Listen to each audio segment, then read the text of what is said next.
Have you ever felt the air in a room get so heavy it feels impossible to breathe? I felt it as I held my glass of water, my knuckles white from the force of my grip.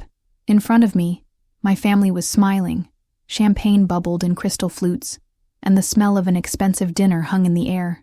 My mother's china, the set reserved for occasions that were practically sacred, was perfectly arranged. It looked like a celebration, but I knew it was a trap, and the confirmation came in my sister Marissa's casual voice. "So, next week I'll be moving into your house." She said it like someone commenting on the weather, with a smile that didn't reach her eyes.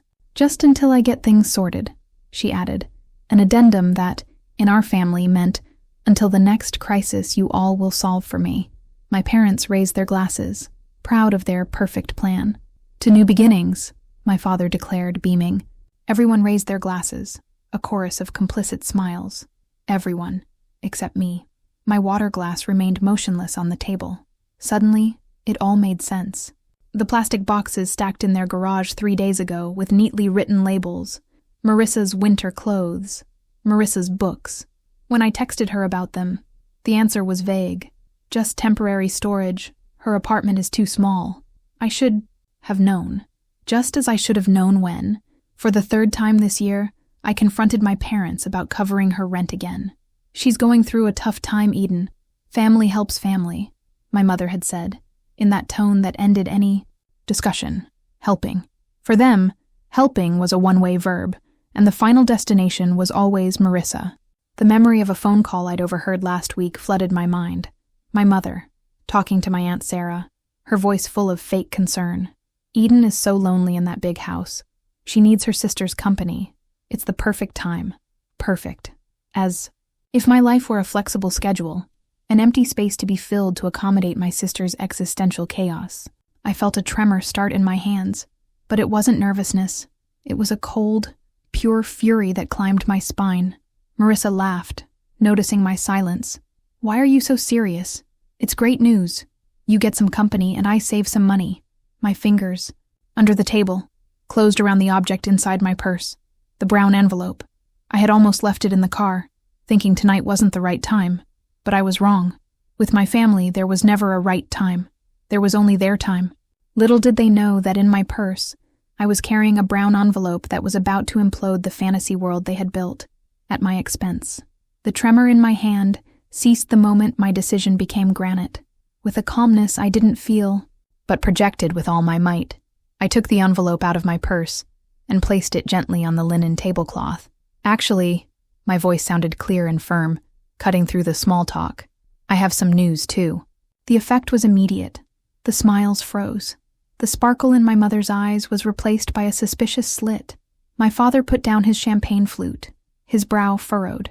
It was the battle formation I had known since childhood, the united front, against the daughter who dared to deviate from the script. "What kind of news, Eden?" My mother's tone was a clear warning. Don't ruin our evening, don't be difficult. And there they were, the usual labels, hanging in the air like ghosts. The selfish one, the insensitive one, the difficult one. Disagree, and you become the villain. For years, this silent threat had kept me in line. Marissa takes, I give. My parents broker the transaction. The roles never change. Until today. "What is that?" my mother asked, irritation leaking into her voice. I slid my fingers along the edge of the envelope and slowly pulled out the papers inside. The silence was so thick that the sound of the paper seemed like a thunderclap. "This," I said, looking directly into each of their eyes, "is the sales contract for my house. I sold it last week. The closing is in 30 days. Crash." The sound of Marissa's glass shattering on the hardwood floor was the only answer. The champagne spread like a golden pool of ruined dreams. No one moved. My father's mouth opened and closed, like a fish out of water. "You... what?" Marissa whispered, her face pale, incredulous. Without a word, I picked up my phone. I opened the photo gallery and found the screenshot I had taken earlier. "Interesting timing, don't you think?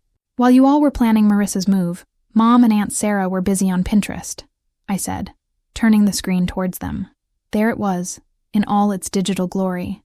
A meticulously curated board titled, "Marissa's New Room." There were color swatches, links to furniture, and even a fluffy rug. My throat tightened. 9 years. 9 years of saving every penny, working overtime, giving up vacations, new clothes, a social life, all to achieve that one thing, my sanctuary. And to them, it was just an annex, a resource to be exploited and redirected to the family's eternal problem child.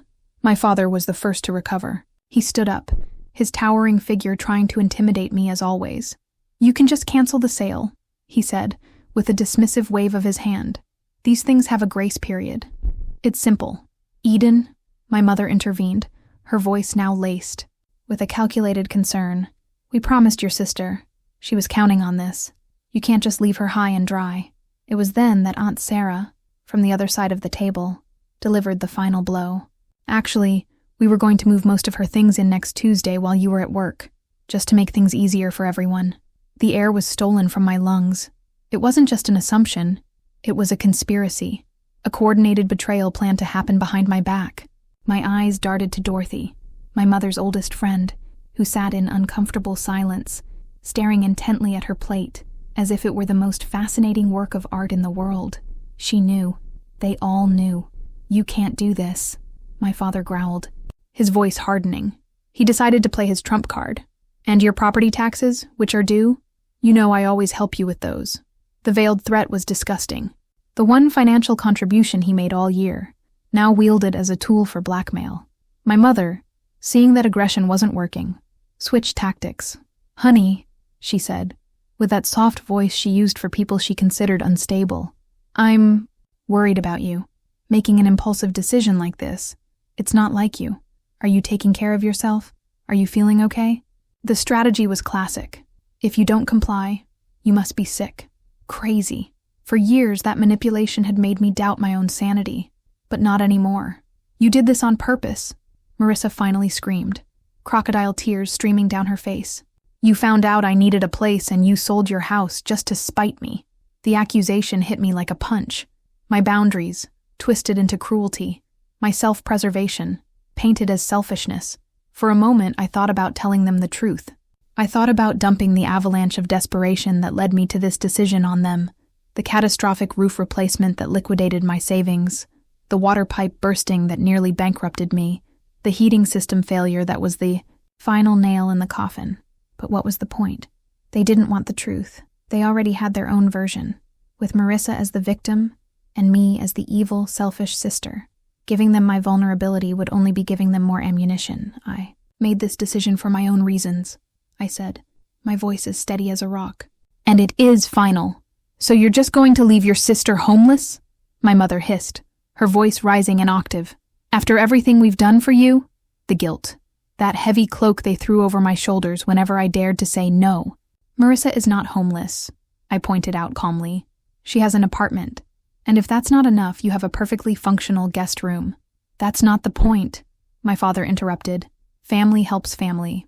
End of story." As I put the papers back in the envelope, I felt a gentle squeeze on my hand under the table. It was Dorothy, still not making eye contact with anyone. She whispered so quietly, I almost didn't hear it.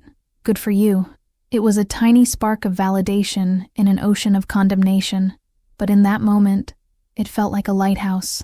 One person in that room didn't see me as the villain, and that, for now, was enough. The retaliation was swift. It began on Tuesday morning. Aunt Sarah's name flashed on my phone. "Eden, dear, your mother called me. Is it true what she told me? That you sold your house? Out of pure spite, just to keep Marissa from living with you?" Hot coffee splashed onto my hand, but the burn in my chest was stronger. "That's not what happened." I tried, but it was useless. The narrative was already written. "Your sister is going to be on the street, Eden. I never thought you could be so cruel." And the line went dead. It was a flood. Uncle Robert, Cousin Jennifer, even Chuck, my father's golf buddy, a man who barely knew my last name, called to express his profound disappointment. The story was always the same, more distorted each time. Poor Marissa, a victim of her older sister's sudden and inexplicable cruelty. That night, I made the mistake of logging onto Facebook. Marissa's post was the first thing in my feed. The hardest lesson in life is learning who really has your back.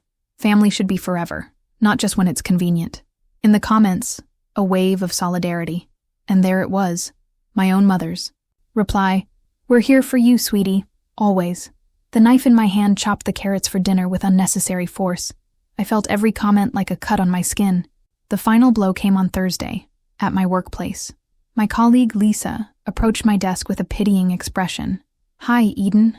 I ran into your sister at Starbucks this morning," she said, lowering her voice. "She told me about your house situation.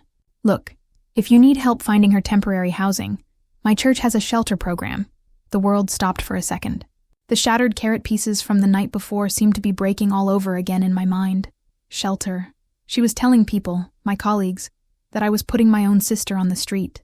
I clenched my jaw so hard it ached. "Thanks for the concern, Lisa," I said through gritted teeth. "But Marissa is not homeless. She has an apartment and parents with a 4-bedroom house." As soon as she walked away, I ran to the bathroom, locked the door, and grabbed my phone, my hands shaking with rage. "Stop telling people I'm making you homeless. It's a lie and you know it." Her reply was instant, a well of self-pity and manipulation. "You're selling the house I was counting on to live in. What would you call it?" While they orchestrated this smear campaign, I spent my nights in a silent, private hell. The truth they refused to hear, was scattered in a pile of papers on my kitchen table. First, the $11,000 invoice for the roof replacement, an emergency that devoured my vacation fund and forced me to take out a small loan. Then, the water pipe repair, $8,200 that evaporated from my account. To cover it, I canceled trips, took on freelance work on weekends, and ate instant noodles for dinner more times than I care to admit. The final blow was the heating system dying in the middle of June. $5,000 that I simply did not have. The nights became a ritual of despair. Me, sitting alone, surrounded by spreadsheets and bank statements, trying to perform a magic trick that didn't exist, trying to make the numbers balance. That's when the crying started. Silent tears that only came after midnight, when I was sure no one could see through my windows the supposedly successful woman falling apart. Inside, my reflection in the mirror was that of a stranger. Dark circles that makeup couldn't hide, more pronounced collarbones, the belt on my pants needing new holes. And in the midst of it all, I was packing up my life. 9 years of memories being methodically sorted into keep, donate, and trash boxes. Every photo, every book, every object was a small stab at the dream I had worked so hard to build. While they were painting me as a monster, I was mourning the life I was being forced to leave behind. But amidst the chaos, something changed. With every box I taped shut, I also sealed away a part of my need for their approval. With every invoice I filed, I built a fortress of facts against their fiction. And it was while clearing my office bookshelf that I found it, a framed photo, from the day I signed the mortgage. Me, on the porch of that house, with the keys in my hand, and a smile that threatened to split my face. The realtor had taken the picture by surprise, capturing the pure, unadulterated pride of achieving something huge, entirely on my own. I held that photo like a talisman. It was a reminder. No one could take that away from me. The doorbell rang on Saturday afternoon. Through the window, I saw my parents' car, and right behind it, Marissa's. No call, no warning. A part of me wanted to ignore it, but the knocking became more insistent. When I opened the door, they walked in with the solemnity of an intervention committee. My mother looked at the boxes piled in the living room and snorted. "Are you really going through with this madness?" I didn't stop what I was doing. I continued wrapping a plate in newspaper. "Closing is in 3 weeks," I replied, not looking at her. "Your sister needs you." Her voice rose. "I always knew you were selfish, but this is cruel." Her words, which once would have wounded me, now bounced off. The plate in my hands remained steady. "Has anyone ever asked what I need?" The question escaped my lips before I could stop it. My father cleared his throat. "Eden, be reasonable." And then I broke, but not into tears, into words. Reasonable? I need financial stability. I need to sleep through the night without waking up in a panic about bills. I need to stop draining my retirement to fix a house I can no longer afford. I kept working, packing, sealing, moving. They just stood there, awkwardly in the middle of my half-empty kitchen, losing control of the situation. "We're your family," my mother said, her voice wavering, as if that were the magic card that would solve everything. "Yes, you are," I agreed, pausing for a moment to face them. "And I have never asked you for a dime." Not for college, not for my first apartment, and not for this house, and certainly not for the repairs that led me to this. For the first time in my life, they had no answer. Marissa stared at her own feet. My father suddenly found my kitchen ceiling fascinating, and I realized, with a clarity that made me dizzy, I didn't need them anymore. Not their approval, not their validation. The chronic ache I carried, the need to be seen by them, simply went silent. The real turning point, however, came on a Tuesday night. At exactly 7 o'clock, the doorbell rang. When I opened it, it wasn't just my parents and Marissa. It was reinforcements. Aunt Sarah, Uncle Robert, Cousin Jennifer, a family firing squad, assembled for the final execution. I led them to the dining room, but this time the scene was different. The table wasn't set for a feast, but for an audit. I positioned myself at the head of the table, a place I had never occupied, and opened a brown folder. Before anyone says another word, my voice was firm, echoing in the silent room. I need you all to see something. But they weren't alone. I had called in reinforcements too. Sitting discreetly in armchairs in the living room were Dorothy, my financial advisor, Barbara, and my coworker, Thomas. My family eyed them with suspicion, but I didn't give them time to process. I began laying out the documents on the table, one by one, like a general positioning his troops. This, I said, sliding the invoice to the center, is the roof replacement from last spring. $11,200. Insurance covered nothing. Uncle William, the family's pragmatic patriarch, adjusted his glasses and leaned in to read. This, the water line repair, $8,200. Another paper joined the first. And this, the heating system replacement, $5,000. With each document, the silence in the room deepened. I held eye contact with each of them, one by one. My emergency fund, I said, placing the bank statement on top of everything, the double-digit balance screaming at them, is gone! This is creative accounting, Eden. Marissa exploded, jumping to her feet. You've always been good with numbers to make things look your way. You're just running from your responsibility. But before my parents could agree, Uncle William surprised me. He turned to Marissa, his gaze serious. Marissa, what is your employment situation exactly? The last time we spoke, you were between opportunities. Marissa stammered, caught, off guard. I'm exploring the market. Things are tough. My mother tried to intervene, but the seed of doubt had been planted. That's when Dorothy cleared her throat, and all heads turned to her. I've known this family for over 20 years, she began, her voice calm but heavy with weight. I watched Eden buy this house by herself, with no help, and I have watched repeatedly as Marissa received help with rent, with car payments, with credit card bills. The pattern has always been clear to anyone who chose to see it. Barbara, my advisor, stepped forward. As a financial professional, she said in a clinical tone, I can state that chronic financial dependency harms both parties.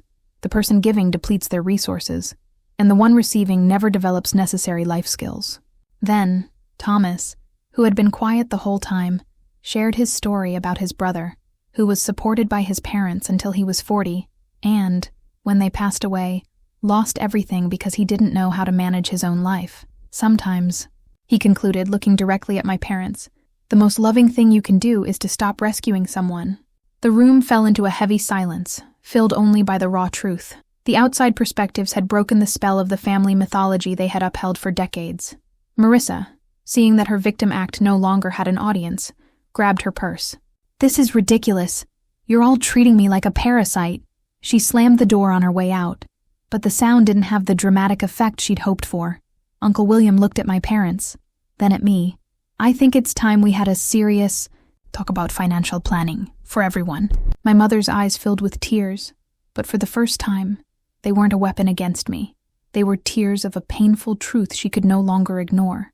My father, the man who always dominated every discussion, was silent, looking at his own hands. In that moment, amidst the wreckage of what was once my family dynamic, I didn't feel like the villain. For the first time, I felt free. 3 months later, the afternoon sun streamed through the industrial windows of my new downtown loft, warming the hardwood floor beneath my feet. The space was smaller, but it felt infinitely bigger. It was mine. With every mortgage payment, which was 30% less than the previous one, I felt a relief I didn't know was possible. The anxiety that had been my constant companion for years was replaced by a structured calm, by spreadsheets that finally made sense. On the kitchen island sat my newest purchase, a professional camera, a dream that, in my old financial reality, seemed unattainable. My first class was the next night. I was no longer just surviving. I was beginning to create. Sunday dinners at my parents' house were transformed. The tension gave way to a caution that was slowly morphing into a new kind of respect. Marissa, to everyone's surprise, had taken the job opportunity I'd offered. She started as a marketing assistant, and though she complained she mostly made coffee, there was a new light in her eyes. At one of these dinners, she proudly showed me her first business card. My mother, instead of focusing all her attention on her, turned to me and asked about my photography class. My father asked thoughtful questions of us both. The balance was new, strange, but welcome. One weekend, I had Marissa and my parents over at my loft. The scene was surreal. Marissa, hunched, over my kitchen table with a calculator and bank statements, trying to build her first budget. So, if I save 15% from each paycheck, I can have the deposit money for a rental by January, she muttered, more to herself than to me. My parents watched from the sofa, a mixture of pride and regret on their faces. We should have done this years ago, my mother admitted in a whisper. We thought we were helping, but we were just crippling you both, in different ways. Watching my sister chart her own course with a determination I had never seen, I understood that my revenge was never about selling the house. It was about breaking a cycle. It was about forcing everyone, myself included, to confront the truth. The best help I could ever give her wasn't a roof over her head, but the opportunity to build her own. The line between helping and enabling is a fine one, and sometimes, for someone to truly fly, you have to stop being their safety net and let them feel the fear and finally the glory of beating their own wings.